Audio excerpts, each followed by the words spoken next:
Hi, I'm Ed Bacon, the rector of All Saints Church, Pasadena. Whoever you are and wherever you find yourself on the journey of faith, I hope that you'll find something here that speaks to you. Welcome. May the words of my mouth and the meditations of our hearts be aligned with your love, O God, our strength, our courage, and our freedom. Amen.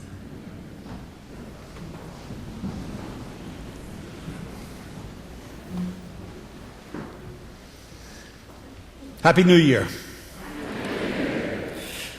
Today is the first Sunday in the new year of the year 2013, which means that All Saints is observing Healing Sunday today, in which we all present ourselves for God's healing Spirit to make us whole, as well as to offer our prayers for the healing of the world and to offer ourselves as healed instruments of God's compassion in the world this year. Because of the way the liturgical calendar overlaps with the chronological calendar this year, today also is the Feast of the Epiphany. Throughout the world, Christians have been listening to and are reflecting on the story of the Epiphany, or the showing forth of the star, to guide the magi or the scholars or the astrologers, depending on your translation, to the place where the divine child lay, himself the Epiphany of God. This season of the Epiphany, which begins today, is a call to be aware of the many ways in which God's light appears or manifests itself to us, or epiphs to us. This light is appearing to us every day, particularly in the bleakest hours of our lives. God's light is always shining. Dr. King said, "I know somehow that only when it is dark enough can you see the stars." And I see God working in this period of the 20th century, Dr. King said, in a way that human beings in some strange way are responding. He was talking about the phenomenon of Epiphany. And what he was saying about people responding to the light in the 20th century is true this morning. We should note here that one of the principles of divine action, what the prayer book calls one of the properties of God, God's property is always to have mercy or compassion. Always. Jesus himself noted that religion always went astray when it focused on sacrifice instead of compassion. "I desire compassion, not sacrifice. Now go and learn what that means," Jesus said to his disciples.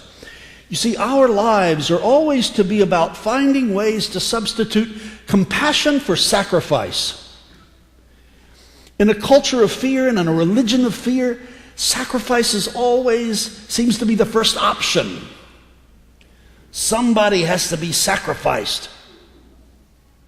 But our entire life and all of religion could be characterized as having this one tutorial or this one lesson to work out in our everyday life, that compassion is more important than sacrifice.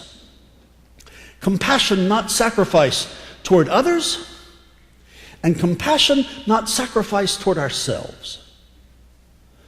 And one of the ways God's compassion works in daily life is to make us stronger in the broken places of our lives, and to shine stars where it is dark enough. That's how God's compassion works. So, point number one, you and I are called both to look for God's epiphany, showing forth the divine light, and we are called to epiph ourselves, to shine forth or to let our little light shine forth. And in the compassion of God, we are called to look for the light that is shining forth in every person's life, especially in those lives where God's light seems heavily disguised. Now to point 2. There's always a good cell phone to emphasize the points.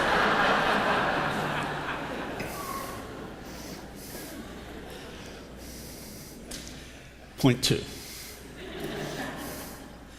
Epiphany and healing are the same. When you realize or become aware of there being divine energy and light inside you, you become conscious that you have within you a fuel, an energy, a resource that is constantly being renewed by God. It is the divine within you, God dwelling within you, that never runs out. Find God, the primary source, inside you, and the spring water will forever keep flowing, according to Ezekiel and John. It will flow naturally. It's like horsepower inside yourself. Once you know and feel that, the problem of inferiority and unworthiness or low self-esteem is resolved from the beginning and at the core. These are the words of Richard Rohr, who continues to write, "You see, the horsepower does all the work in your life. Your work is of a different kind, another kind. Your work is to stay calm and confident and happily on the road and not get back into the harness." St. Teresa of Avila used a similar metaphor when she described how you can either keep digging the channel or find the actual spring and let it just flow toward you, in you, and from you. Her entire mystical theology is about finding that inner flow and not wasting time digging trenches. Once you know and feel that the divine light of the Epiphany is not only a star outside you, leading you to even more justice, peace, and compassion and inclusion, which are the expressions of God, you also know that that star is inside you, also available for your healing. We just sang about these magi. It says, the guiding star above is bright, within them shines a clearer light, and leads them on with power benign to seek the giver of the sign. Now, point 3. And a baby emphasizes point 3.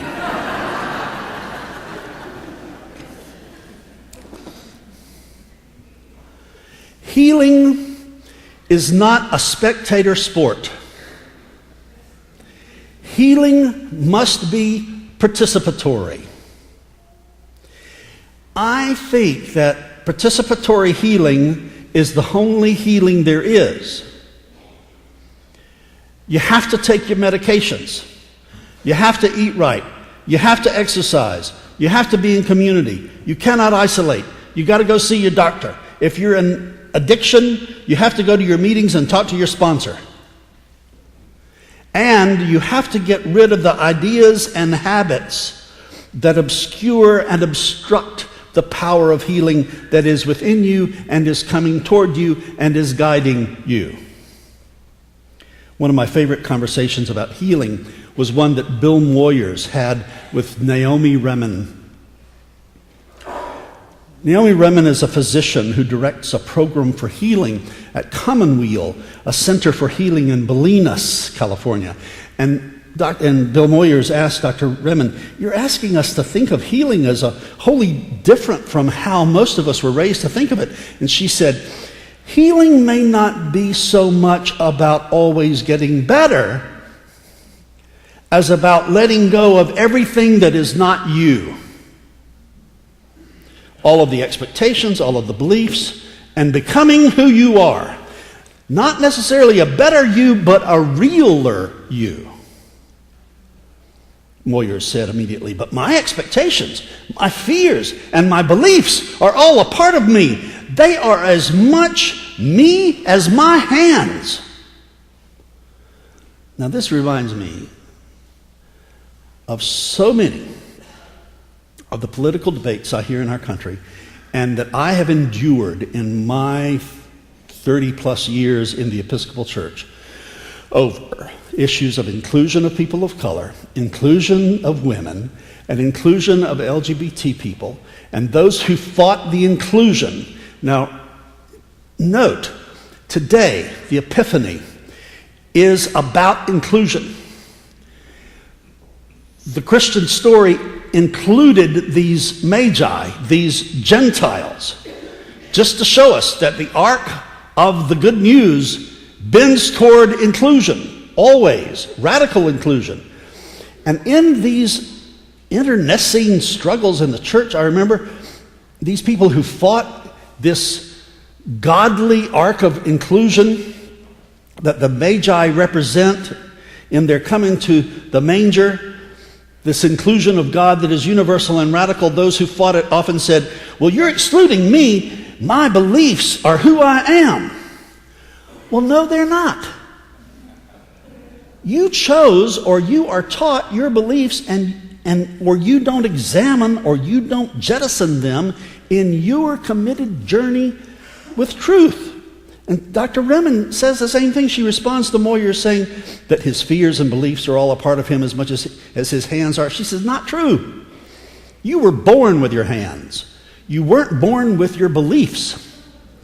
Some of your beliefs may help you to live, and some of your beliefs may get in the way of your living. And you need to be able to sort them out. Because only the ones that are true, only the ones that can help you to live, are the ones you want to keep. And then she gave an illustration about a cabin she had bought and renovated.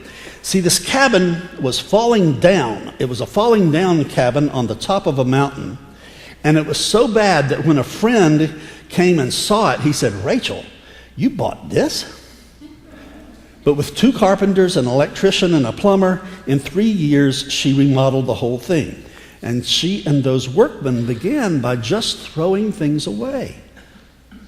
Bathtubs, light fixtures, windows. She said, I kept hearing my father's voice saying, Rachel, that's a perfectly good light fixture. Why are you throwing it away?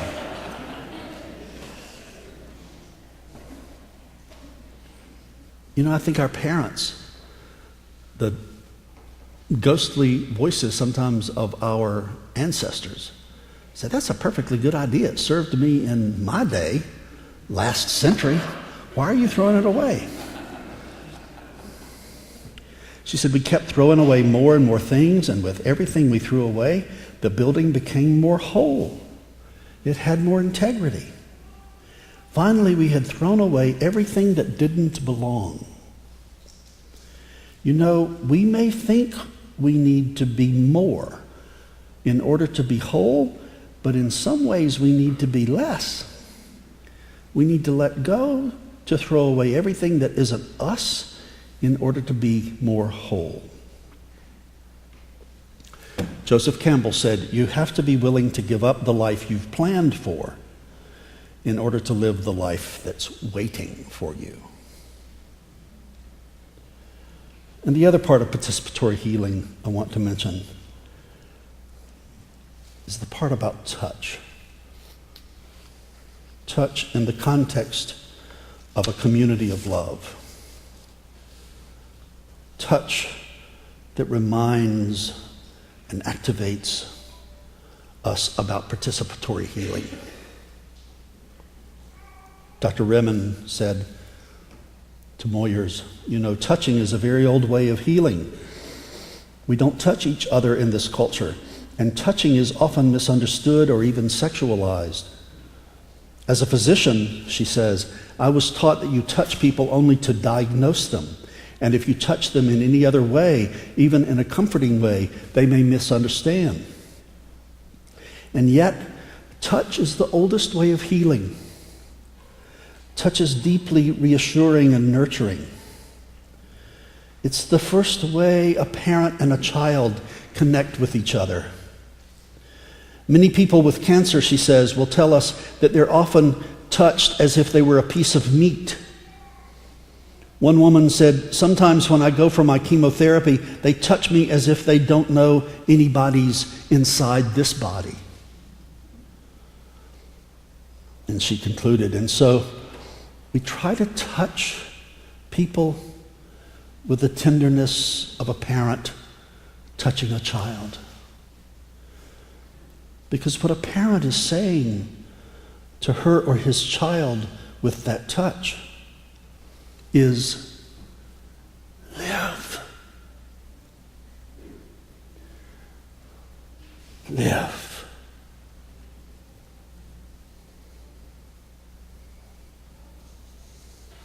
Today we come to the rail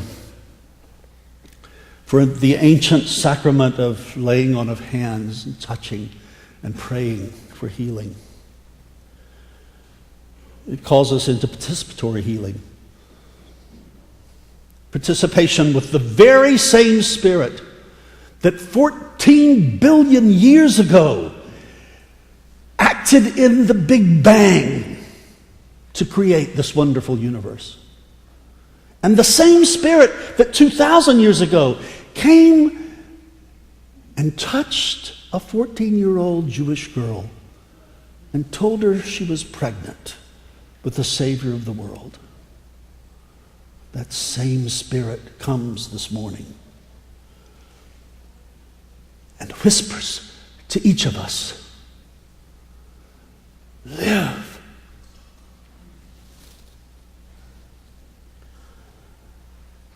And come not only for your own healing, but come to be a healed instrument to heal this world and to help it get rid of all the beliefs and policies that interfere with the human family, particularly that horrible belief in the separation of the self. That what I do doesn't impact anybody else. Some kind of Ayn Rand notion that I should get all of mine and anybody else, well, it's tough for them. Come, my sisters and brothers, to Epiphany. Come, my sisters and brothers, to learn the lesson of choosing compassion over sacrifice. Come, my brothers and sisters, to be aware of the light within you and within others. Come, my sisters and brothers, to participate in the Spirit's healing you. And now, let us pause for moments of silent reflection and prayer before we present ourselves for the ancient sacrament of healing.